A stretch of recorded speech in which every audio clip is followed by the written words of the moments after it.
In this review we're looking at another heavy crane model from IMC, and it is the Demag AC700-9 in the colours of Mammoet, and this is the special collector's edition of the model. It is very well packaged, and inside the box we have the usual expanded polystyrene trays, and there are some books. And we'll see more of those shortly. The trays are held together with plastic clips, and inside the parts are well wrapped in soft paper. The model is beautifully presented, and that includes this keychain. It is uniquely numbered, and 250 models of the collector's edition were made. There's also a small model of the crane that you can fit to a keyring, and even that has the Mammoet name on it. Let's move on to the books that are included, and we'll start with the assembly manual. And it's excellent with a full list of parts, and there are step-by-step instructions for the assembly of the model and its various features. The only thing it doesn't have are reeving diagrams for the hooks. The large hardback book is the story of the AC700, and it is a great inclusion with the model. It describes the crane's development and history, and there are many high-quality photos of the crane in different colours and at work.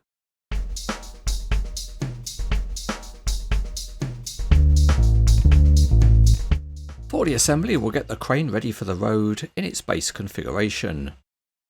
To access the winch drum, a magnetic panel gets removed from the side of the crane, and then using the included key we can run some rope off to the boom head. Now we fast forward in time, and here's the hook block reeved on, and next we run to the back of the crane and pull out the outriggers.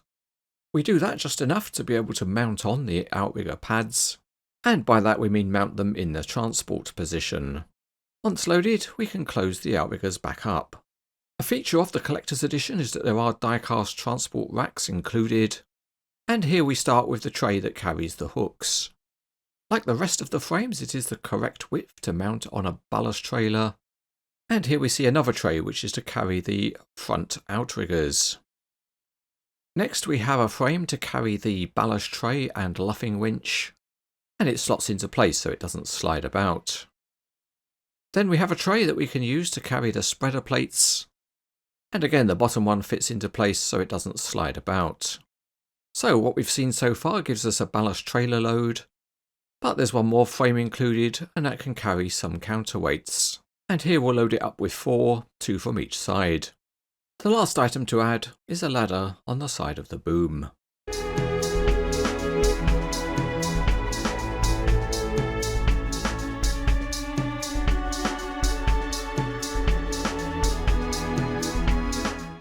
Starting underneath, and the chassis of the crane is very detailed, with transport and suspension components modelled, but they're not all fully jointed. At the front the metal pulleys are painted white to reflect the original, and the metal hook has a nice chevron pattern. Other details on the cab are nice, including the lights and the mirrors, but there's some standout detailing on the side. That includes a graphic in the cab window, as well as very sharp Mammoet and AC700 graphics.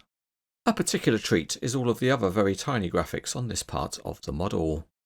The wheels are nicely decorated with the red hubs, and in the space for the front outrigger there's more detail to be seen.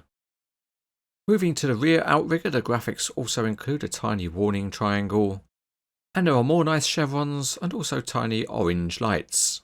This particular graphic is tiny and perfectly legible. At the back of the crane the detail is also very convincing, and that includes a realistic number plate. The crane cab walkway has got a textured surface, and if we look closely inside, there's also a graphic on the seat back. The main boom rams are metal with white stripes, and the large Mammoet graphic on the boom is perfectly applied. There's nice coloration on the boom top. Behind the driving cab the engine area is highly detailed. There are textured surfaces and metal grills, and some finely detailed components. The outriggers have smooth pistons, and the spreader plates are metal. Each of the counterweight blocks is nicely shaped and decorated, and the ballast tray also has the luffing winch already reeved. The sideways superlift is another part that's all modelled in metal, and that also includes the big sheaves on the SSL system. As you see here, the transport rods support the top sheaves when they're not being used. The main boom has also got some precise detailing with some spooling drums, and there are folding access platforms to get to the SSL system. There are Mammoet graphics on the top boom section, and a second larger heavy lift block is also included.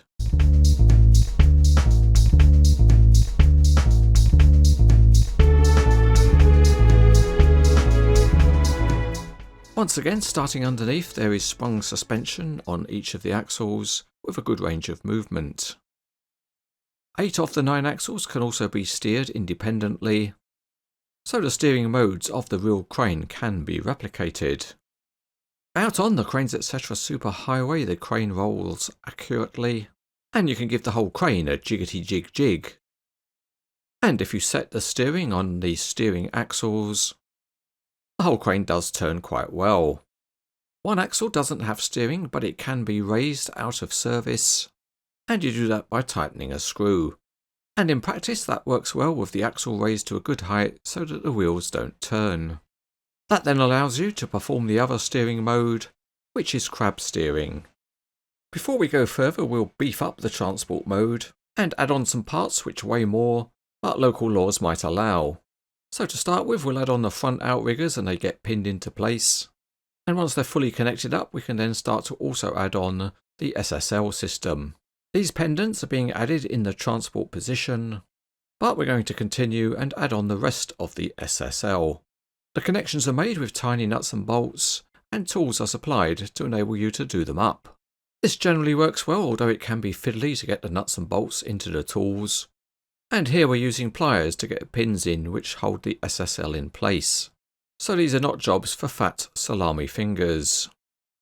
Here we see that all of the pendants have been connected up, and the rope part of the SSL is also reeved, and it's fitted to the transport rods we saw earlier. We can then fold down the SSL system, and the whole crane is in transport mode.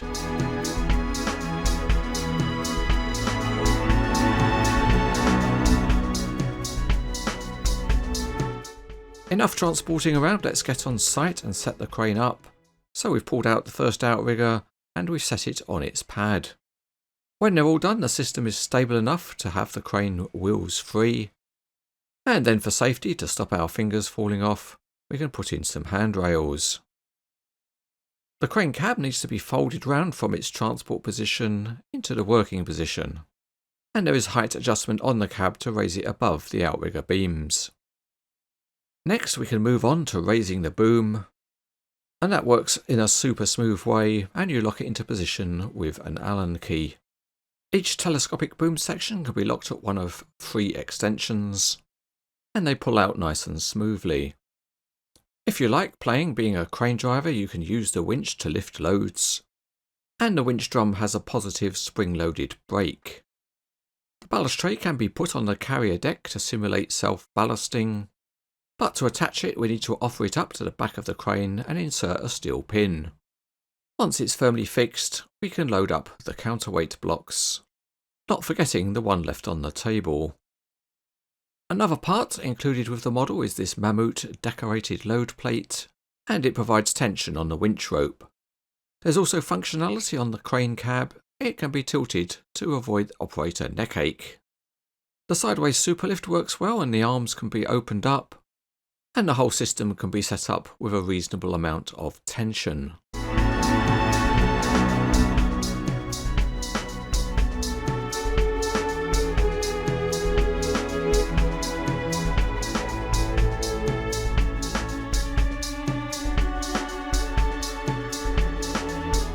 This is a high quality crane model by IMC.